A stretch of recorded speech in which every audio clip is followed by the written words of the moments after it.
Good morning, everyone. Thank you very much for joining Sushi Tech Tokyo 2026 Day. Now, we will begin the session on transforming region into innovation platforms from demonstration fields to co-creation ecosystems. So please welcome our speakers. TitletownTech, Craig Dickman.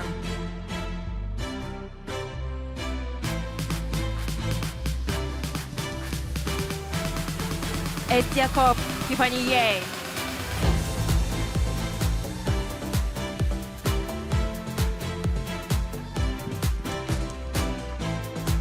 Scrum Ventures, Masami Takahashi.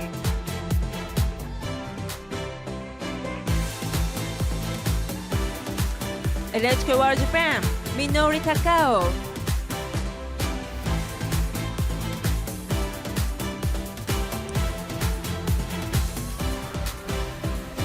Then the floor is yours, please.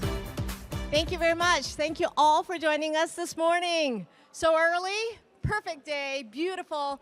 Thank you all for coming. Let's have a seat so we can begin this very important discussion.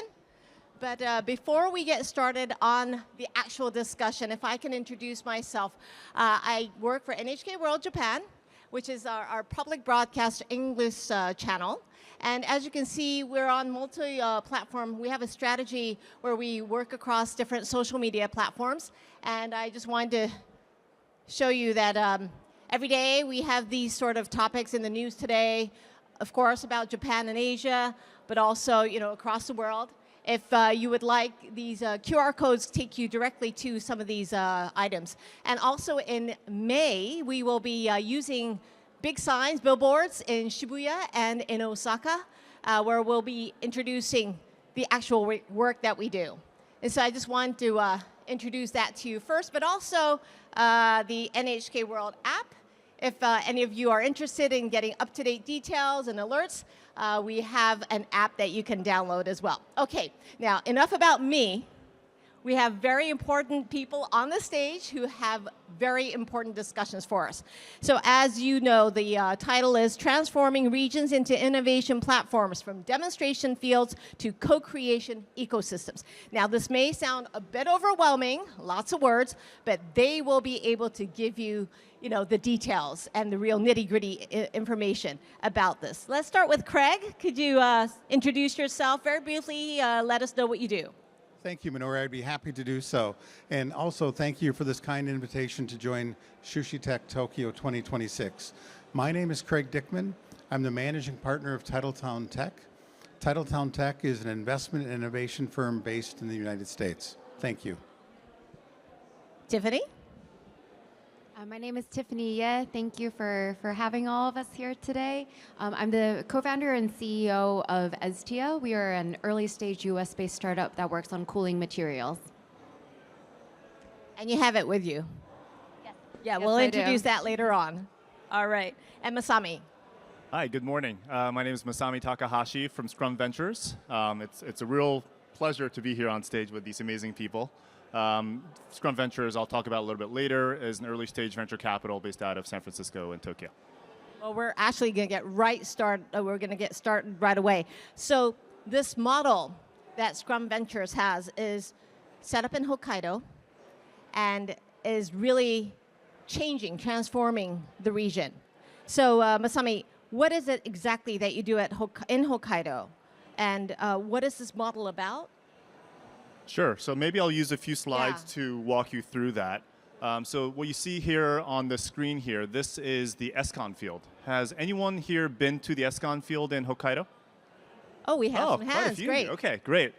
So this is the new baseball stadium that was built a few years ago for the Nippon Ham Fighters baseball team. So for those of you who may not know the team, it is Shohei Ohtani's old team that he used to play on before going to the major leagues. And so we have been partnering with the Fighters team to set up this initiative called HFX. So very briefly on what we do there. So I'll just skip to this.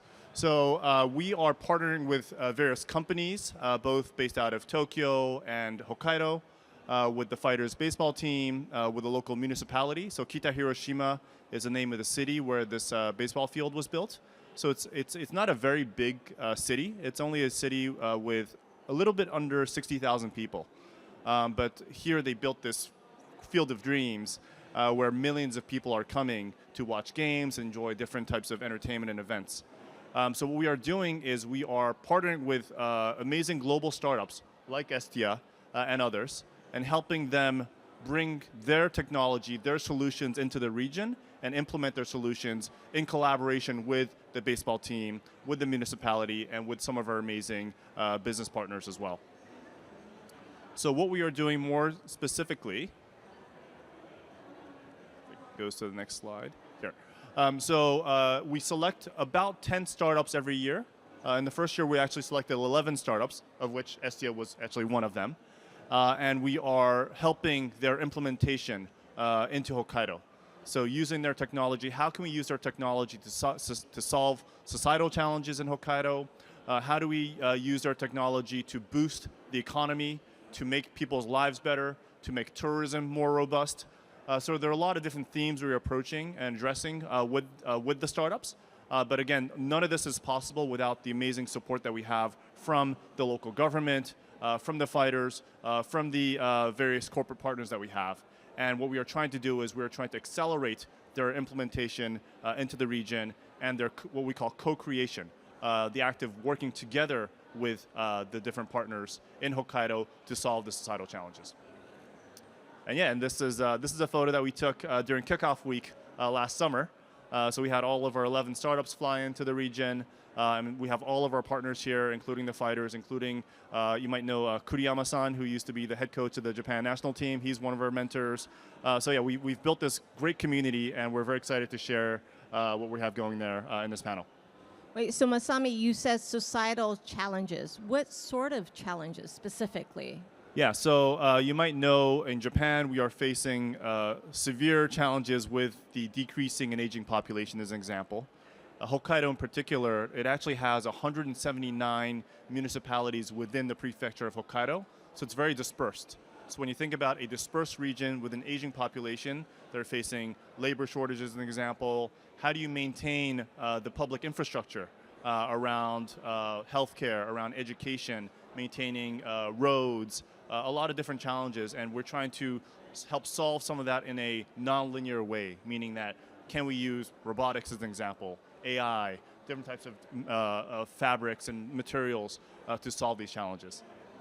Thank you. And Craig, I believe that your model in Wisconsin is very sort of, I should say, similar, or actually is really more of what started this whole sort of model in the first place, right? Could you go into what you do there and how this actually works to sort of introduce what's happening in Hokkaido? Thank you. I do think there's many similarities between what Scrum Ventures in Hokkaido is doing and what we're doing at TitletownTech in Green Bay, Wisconsin. Now, Masami asked how many people went to Escon Field, and I was happy to see how many hands raised. My guess is if you look in the background, that's Lambeau Field. That if I ask the question, my guess is nobody's been to Lambeau Field. So first let me invite you, please, to come and join us. Lambeau Field is the home of the Green Bay Packers. As I said, we're an innovation and investment firm deeply connected to industry. And as you can see, we've got a 47-acre district that surrounds Lambeau Field. One of the things that makes us unique is that TitletownTech has anchor partners of the Green Bay Packers and Microsoft. Very unusual partnership. So the Green Bay Packers are the only community-owned team in professional sports in North America. So every other team is either owned by a family or an individual. Some are owned by corporations. We are owned by the community. And once every generation, we offer a stock sale so that every generation of Green Bay Packer fan has an opportunity to be an owner. Very grounded in community. We were founded in 1919 with a deep commitment to the community in the region. We were fortunate when the president of the Green Bay Packers met the president of Microsoft, who is a Green Bay Packers fan, that they decided to say, if we could do something transformative and really help the region compete as change was taking place, what would it look like? And so out of those conversations, TitletownTech was formed. So if we look at TitletownTech,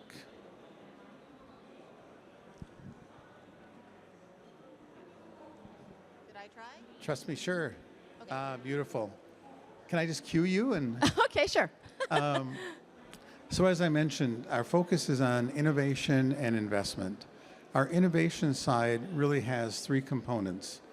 We have an active team that works in Green Bay, where our anchor partners have built an ecosystem to really support entrepreneurs and help them get quicker feedback from the market, to become pilots, to really explore how they can compete.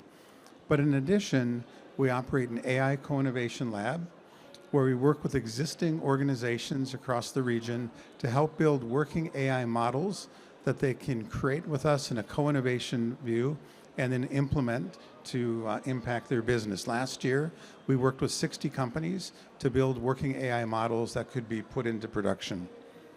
In addition, we have another partnership with Microsoft and the University of Wisconsin-Madison focused on, we call it the Discovery Collaboration, and it's focused on deep scientific research. So it's about using AI, agentic AI, to solve some really challenging problems with a focus on things like chemistry, new molecules, material science, and things that are really hopefully will vastly accelerate the scientific discoveries. So that's the innovation side of what we've built. And then from the investment, what we did was take a look at what are the inherent strengths of our region. What are the things where we have people who have knowledge, who have experience, who see problems, who can identify new ways to solve those problems and launch and create new businesses. So if you look at our region, we've got a strong health core. We're also very strong in a rich heritage in manufacturing. We have a rich heritage in supply chain, because if you're good at making things, you have to be good at moving things. Also, energy is a very important component of feeding and has become even more important in this AI-driven requirement for energy. And then we also, Wisconsin is America's dairy land, so we've got one of the richest agriculture traditions, and then we really lean into emerging technologies. So the whole idea is try to find where are the people who have unique strengths to compete on a global stage, and then how can we utilize those strengths to help the next generation of entrepreneur. And so that's a little bit about our story. As I said, please, one more. Okay. So just wanted to share, I have a co-founder that launched TitletownTech with me, Jill Enos, who apologizes. She would have liked to have been here, but we're grateful to be here and be part of the Sushi Tech Tokyo event. Thank you. You know, as I was listening to you, I heard all of these very similar issues between Wisconsin and Hokkaido. I mean, they are, in totally different areas of the world, of course, but, topics such as agriculture, the fact that you both work with sports teams, that's very interesting as well. Why is it important to work with like a sport team of the region? Well, I think there's a couple of things. So one, I was genuinely surprised and delighted as we started working with Scrum Ventures to see the commonality that existed between what we were doing in Wisconsin and the US and what they were doing in Hokkaido. And so it's been a great opportunity for us, certainly, to have someone to continue to learn with and explore with and continue to think about how to build more effective models. And it is unique. Sports bring people together. It's one of those things, even though there's complexity in society today, sports brings people together in a unique way, has the ability to convene, and then also I think because of the rich heritage, has the ability to build trust so that you can begin the conversations more openly and more honestly, which is really the starting point of innovation. Go ahead, Masao. Maybe I can add to that. And TitletownTech was an inspiration to us as we started figuring out what we want to do in Hokkaido. It was really the model that we sought to become one day. You guys started in 2019. Yes. We just started last year. So we're like, hopefully we'll be the little brother of TitletownTech. But I think one of the things that has helped, and I think Tiffany, you can talk about this as well, but working with the Fighters baseball team and having this very special venue in the Escon field in F Village is that what startups need is what they don't have is they don't have the brand recognition. And they don't, so being associated with a very popular baseball team it's to their advantage. I think what they also look for is they need distribution and revenue opportunities. And to be able to work with the team and the community is also big. And to also be able to engage with possibly the fans and the community around the team. Also, I think that adds a lot of value to the startups. So I think that it's this unique setup. Not everyone would think about an innovation platform coming out of a football stadium or a baseball stadium. But I do feel it adds a lot of value to the startups.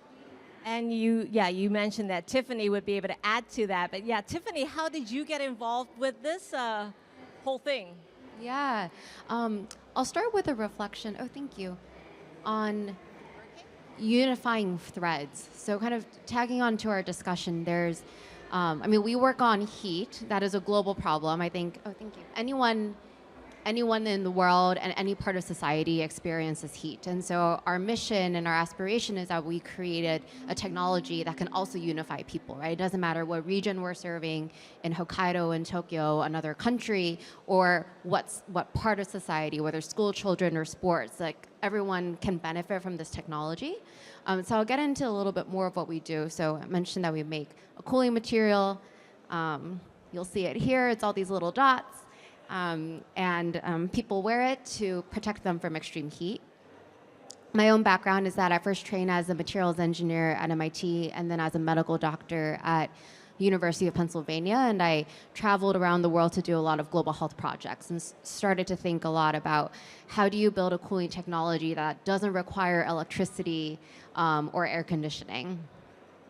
Our first customer is actually based here in Tokyo. It's Kajima Construction, and they took our technology from a raw gel to what you see today, these gels on textiles that we've created into towels, into arm sleeves. Our second partner in Japan has been Scrum Ventures, and so we met Scrum through the first year of the HFX program, and through this program we're very fortunate to partner with many different types of organizations in Hokkaido, including this leading professional baseball team, the Nippon Ham Fighters, as well as like middle school children in their physical education classes, in the local school system, and then logistics workers with Yamato. And so it's been very rewarding to find, again, the theme of unifying threads across these different sectors in one region. We can add on to that. Right. So, as you say, you're not just working with like one specific population. You're really working across the board. You're working with, young kids. You're working with professional baseball players. You're working with, and in Wisconsin, you're working with, a major sports team that really, really unites the community. Can each of you tell me, like, why is it so important to start with a local region? All of your technologies, all of your ideas could have been spread just almost anywhere, but to actually begin with a specific community, like, why is that so important? Craig, go ahead. Yes, it's interesting to always think back of the origin story and why an organization started. So what I can share is that when we launched, we really had 3 goals in mind. One, we felt if the region was going to be healthy, it had to have more innovation, entrepreneurship, and business startup. Simply, there needed to be a constant stream of new business creation if the region was going to be healthy. The second thing we thought is that you want to give talent, especially young talent, technical talent, and their families, a reason to stay in the area and continue to be with their families and attract people to a region. So we thought the second thing that was so important was centering around a talent ecosystem where people could thrive professionally and also have the life they want to live personally. And then the third thing for us is we had a real concern because we had a strong heritage manufacturing base, but we knew that technology was going to become sweeping very quickly. And we were afraid if we didn't bring technology to the region, that our manufacturing sector could be left behind. And it's really important as you think about the growing economy and the changing economy to think not only about the startups, which are critical for a region's health, but we also have to be focused on making sure the existing companies and the employment in those companies continue to thrive, and we can help be part of modernizing and helping them compete in this new digital era. You mentioned, really keeping people in their own communities, community pride almost, like that they're proud of their region. Masami, like, why was it Hokkaido, and do you feel the change is already happening inside of Hokkaido? Yeah, so I would say that having a strong partnership with the local municipality, the local city, the very big presence of the fighters and the local university with Hokkaido University and Startup Hokkaido, having these local partners was, we thought, the best way and the fastest way to implement startups technologies there. I come from an operating background. I've brought different companies to Japan, and when you think about Japan, you usually think about Tokyo, Osaka, these big cities, because the markets are bigger, there are more users. But at the same time, it has more stakeholders, and you have to make sure that you kind of coordinate with everyone, and it takes a long time sometimes to get everyone aligned on what you're trying to accomplish.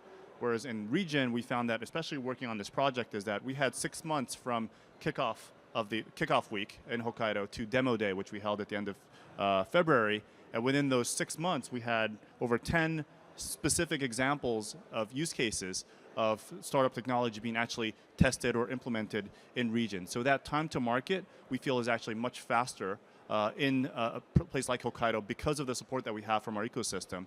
And once you have that proof of concept, let's say, it is much easier then to roll that out to different regions. We've had a lot of support and visibility from the media as well. They've including NHK. They've helped kind of get the word out, and that's really helped, I think, with building credibility around our program and also around the startups and partners that we work with. And Tiffany, I believe that, because you've been able to really work closely with the people there, that you're really hearing from the user side of things. Can you elaborate on that?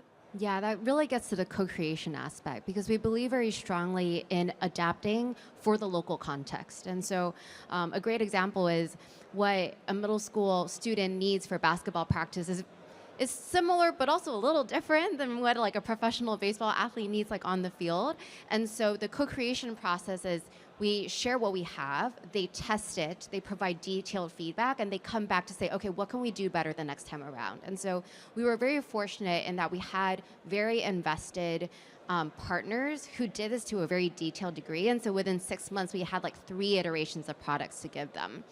And I think the second thing to touch on is like network effects, right? So with the local Kita Hiroshima government, we started with the school system, and by the time of demo day came around and we showed them a new sample, literally the next day they were like, we want a meeting, and we sat down in City Hall for 2 hours, and they had like 2 pages of ideas printed out of like, next we're gonna go to the like nursing homes, and then we're going to do this like summer festival. And These so are middle school students. Oh, this is like the local school system. Oh, and wow. so like the system, okay. yeah, like they're so bought in. They're like starting from the Minister of Education to all other parts of local government. I think that's where there's word of mouth in when you work with a particular region. They wanted to wrap bento boxes with your technology too, right?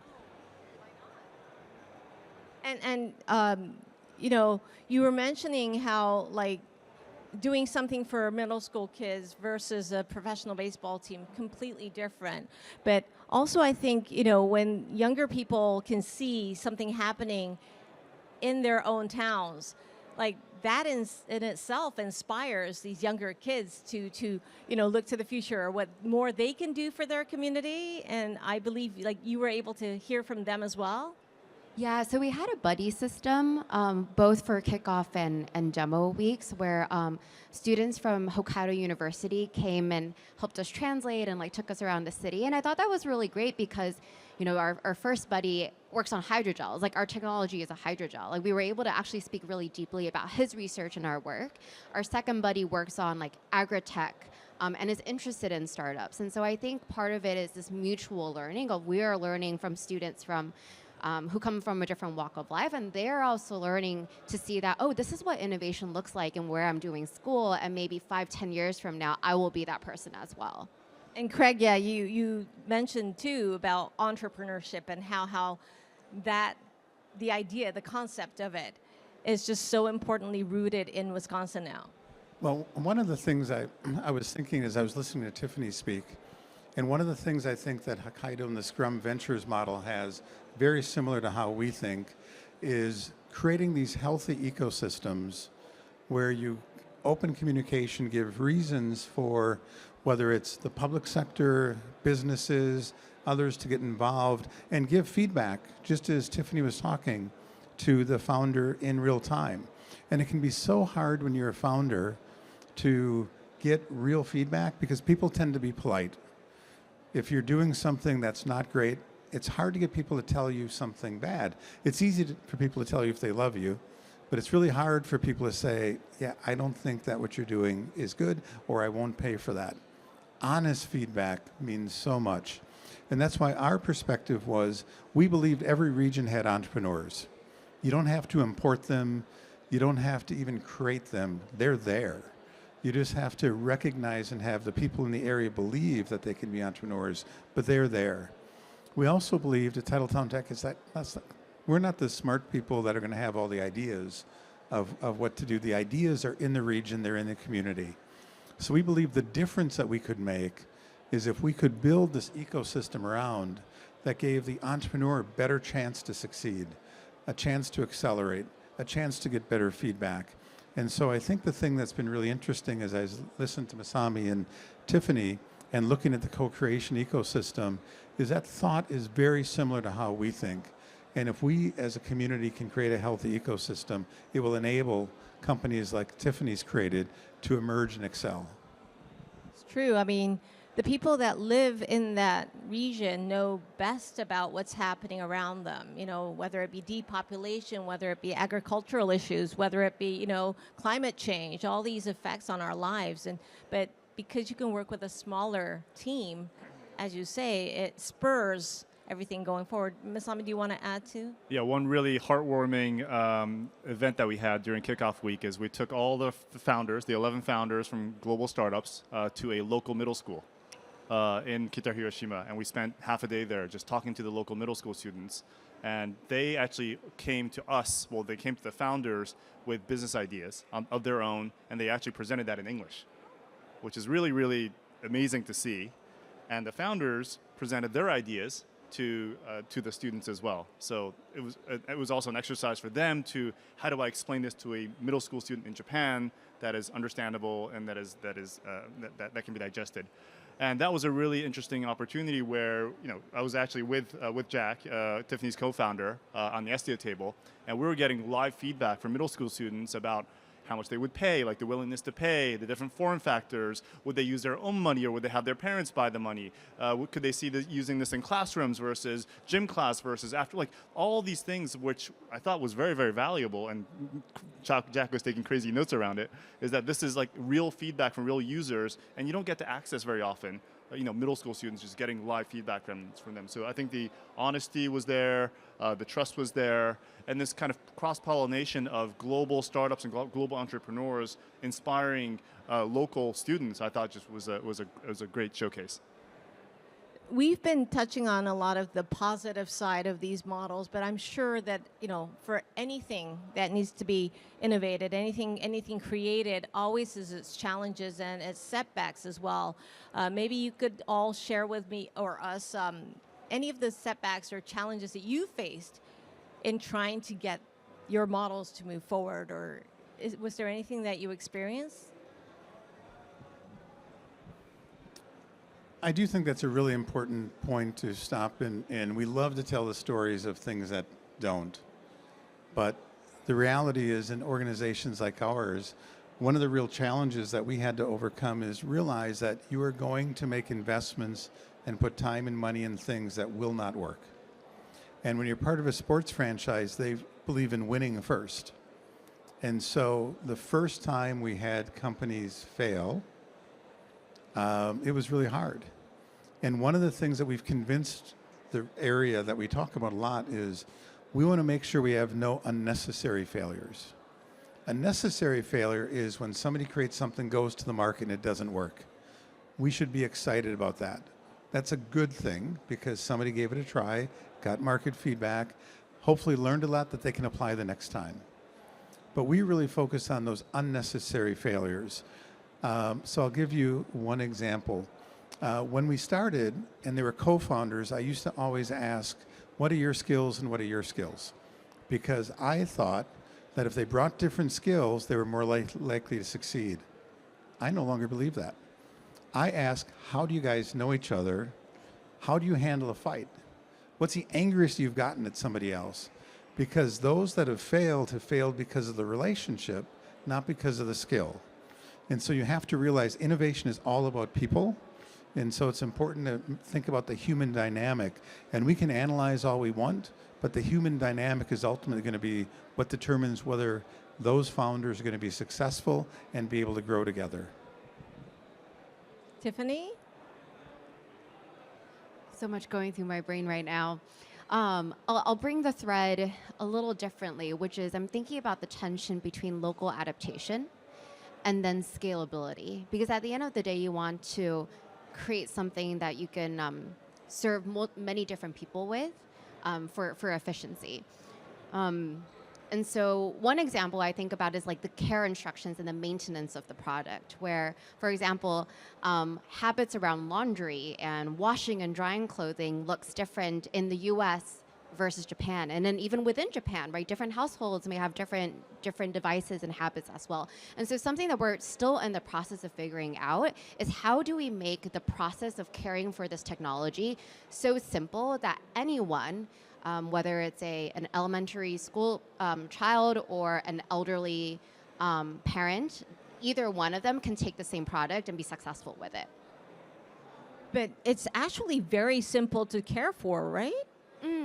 But I think that's where it takes a lot of humility on our end to realize that sometimes things get lost in translation. Like from our side, we're like, wash, dry, store. But like, there are a lot of nuances to that. And some people want freedom of latitude. They're like, don't tell me what to do, I'll figure it out. And other people are like, I want a one-page care instruction and tell me that I need to hang it for 2 hours or 6 hours. And so I think it takes a lot of empathy, or we're learning that empathy of, it comes back to the human relationship of we need to understand who we're working with so that we can best serve them.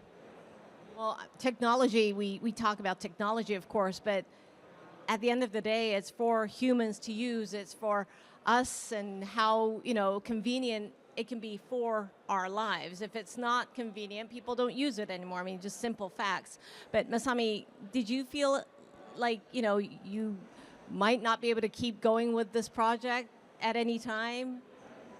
Not keep going, but I would say that this isn't the easiest model to explain. I think we're the first program of such kind in Japan. I think Titletown was the pioneer in the US, and we're doing this for the first time. So questions we get are, why are you partnering with a baseball team? Why Hokkaido? And there are a lot of these questions that, as we explain and as we're able to showcase what we've been able to accomplish, now the conversation is getting a little bit easier.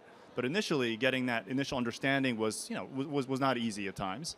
Another thing that we really focused on is that even though you have a great startup technology and a great founder and a great partner in the room, just because you have great people in the room and they sit in the same room doesn't mean the magic happens right away. I do feel like aligning their expectations, their incentives, making it digestible for the other side, and just figuring out what the short-term and the long-term goals are, just getting that alignment is the key, I think, to getting that trust. And there's been cases where we thought that there was alignment, so we kind of let them run with it, and it didn't always proceed the way we had hoped or we had expected. So just making sure that at each step of the way that we are with our partners, with the startups, to make sure that what is the next step we want to accomplish? How far do we want to get before demo day? What do we want to announce? And being with them along the way, we found that was very important in this journey. In listening to your conversations, I was beginning to think about the regions around the country, really around Japan, and how depopulation is really accelerating. And younger people do tend to go to like the bigger cities when it comes to work, when it comes to growing families, et cetera. And more of these regions are suffering because of they're losing their people. And as you were talking about your models, I was thinking if their hometowns can be innovative and creative and inviting, then people would want to either return or just stay there and serve their own community and see their own hometown grow. And so are you feeling that sort of an effect from the people that you've been working with? Are you hearing those voices? I'm hoping, because if these go around the country, in any country, I'm sure they could spur new things. No, I think that is such an important concept to think about is how as a community do you support the entrepreneur to make them comfortable and feel they can succeed there. We always say we want the founders to be where they think they can be most successful. Then we want to create the ecosystem where it happens to be in the local area. But it's interesting. It's a combination of a lot of education takes place with how a company can work with a startup, because it's different than working with a vendor.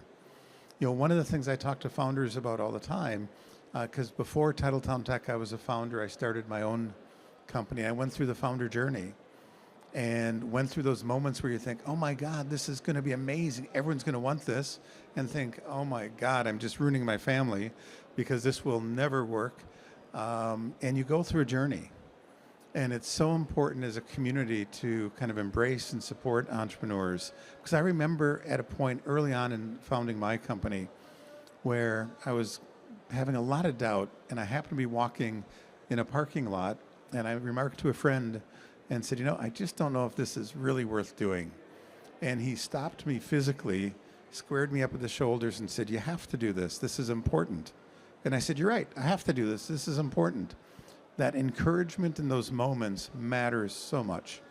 And so in areas that haven't had a lot of entrepreneurs, sometimes you don't interact and think about what their journey is like. But as a community, we can really help them, not only on the professional side of connecting to customers, but on the emotional side of supporting them through the journey.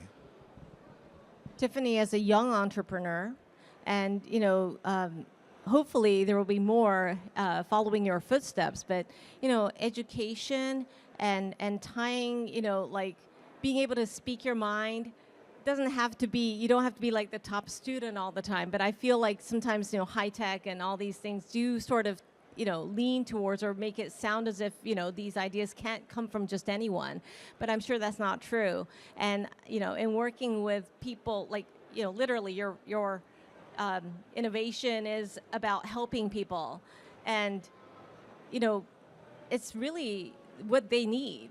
How are you able to sort of, you're hoping to draw more younger people into what you do. How do you approach them? How do you get them excited? Or Yeah, there are two things that come to mind. One is kind of being a non-traditional, maybe a surprising founder archetype per se. And the second is kind of bringing things home and the excitement that comes from that. So I'll start from the first, which is like, well, first of all, I grew up in Taiwan, and then I spent a long time in school studying very technical things. And so then when I embarked onto entrepreneurship, a lot of people were like pretty surprised, right? They're like, what do you know about business? Whatever, you figure it out along the way. But what mattered was that I cared about the problem, I understood it, and I was well equipped to take this particular technology and this particular solution to market. And that's really like most of what matters. And in the process of building this, so we actually have our technical side of the team in Taiwan. So eventually I kind of came back home. Like I hopped between the US and different parts of Asia. And we're not in Taipei. Like I grew up in this city called Taichung, and that's where we set up our factory, and we hire people who didn't go to the top universities. Like they went to local trade schools, but man, are they smart and they work hard. And with us, like they have a real career path where otherwise they were historically overlooked. And I think that's really important because I'm learning a ton from them. They have an opportunity to create a career where they previously didn't know this was even available to them. And Masami, you said the local governments really have to hop on board to make these things happen. Yeah, I think when you take Hokkaido, there are a lot of different initiatives, funds in the region to boost entrepreneurship in Hokkaido. Yes, we want more startups from Hokkaido. Eventually, we want more global unicorns kind of coming out of Hokkaido, and I think those are great. But what the analogy I like to make is that when you think about sports, we're working with sports teams. When you think baseball or soccer, the roster from the Japan national team 30 years ago was filled with players from Japanese teams, right? you look at the starting lineup of the Japan national team now, of soccer or baseball. You have, Shohei Ohtani and Yamamoto. Like, you have all these players playing in the major leagues. You have soccer players playing in Europe, in the top leagues. And that's all happened in the last 20 to 30 years. And that cross-pollination of players going overseas, we've had great coaches and players come into Japan that we can learn from. And I think that is really, really important to boost the entire ecosystem. That's made the Japan teams, the teams in Japan, and the leagues here, like even the B League and the J League, the teams are now much stronger than it used to be because we're learning from and getting experience from and bringing in experience from overseas into Japan. And I feel like similar things can happen in the startup ecosystem, where when we have founders like Tiffany flying into Japan so often and talking with local companies, local university students, even local middle school students, inspiring them, getting them experience. Maybe they'll do an internship with you guys in the future. And we've actually had experiences like that where one of the buddies that we had from Hokkaido University ended up interning and now joining officially as an employee of one of our startups. It's a startup from Iceland. That they're joining, that this person is joining as an employee, like getting more people like that to engage is what does it mean to take a company and grow it and take it overseas and scale it. And I think getting that exposure, giving them that exposure, I think will actually fast track all the activities that are happening both locally in Hokkaido as well as on a national level. I mean, this is Sushi Tech's a prime example of that, where Tokyo, the government is really pushing for more entrepreneurship to come into Japan, to come out of Tokyo as well, and having that kind of two-way dialogue, I think is pivotal to accelerate this whole momentum. No, it certainly is exciting to see, we're not just exporting these amazing baseball players, but they started here, and people should come here to see more of that talent. We are actually, maybe we need to wrap things up. I would like for each of you to maybe give a last word. If there's anything more you want to share on the stage, please do. Well, first I'd like to say, Masami was absolutely right. When they called and said, we're from the hometown of Shohei Ohtani, I was like, I'm in. You don't even have to tell me what it is, I'm in. So those things do matter.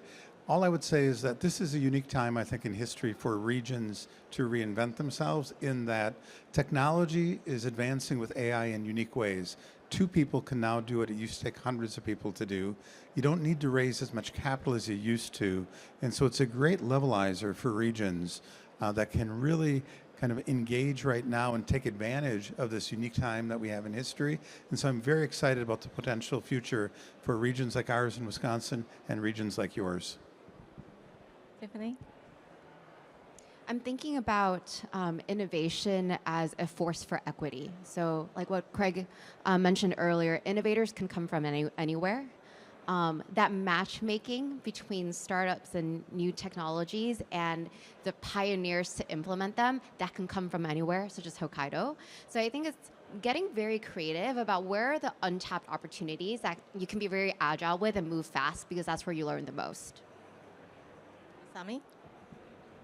Yeah, I look at this as an opportunity for Japan as a whole. When we talk to our founders of why did you join HFX, join our program, and we actually were fortunate to get over 300 applications from global startups who wanted to join the program last year. And a lot of the answers were, Japan is still one of the largest economies in the world. It's often seen as the Far East, and it's a difficult market, language, culture, but it is a very big market with a lot of great talent, a lot of great companies to work with. So I think from a business standpoint, it still makes sense. And also, people talk about the societal challenges as an opportunity to make a difference. That because you have challenges with the decreasing population, yes, we're going to be short of workers in Hokkaido in the next 5 to 10 years. Like it's going to happen. And using technology, whether it be humanoid robotics, or we actually had an automated cooking machine to an AI-based cash register. Like, we have all these technologies that don't require as many people to do the same things that we used to do. And as Craig said, there's so many advancements happening now that we can do these today. We don't need to wait 5 more years, and we don't have the luxury to wait 5 more years. So I think there is a real unique opportunity for Japan to be actually one of the test beds for these startups to create a useful kind of a test case in Japan and roll that out to other regions. So I hope that we can encourage more people to join the startup, join the program and join this initiative with like-minded people. Right. No, thank you all for joining us today from the morning. And just earlier, actually, Craig and I were talking about how divided our world is becoming, but in fact, these, AI and technology and all these new things can be used to really unify people, to unite people for, the same objectives. And, all the problems that we are experiencing in Japan are happening in other places around the world. And so these models and these ideas can be taken anywhere. And any idea, I'm sure, that's on the floor today can be taken anywhere as well. Thank you all very much for joining us. And you can meet with our amazing speakers right after this session. Thank you for coming. Thank you very much, everyone. Thank you. Thank you. Please step down from the stage. Thank you very much.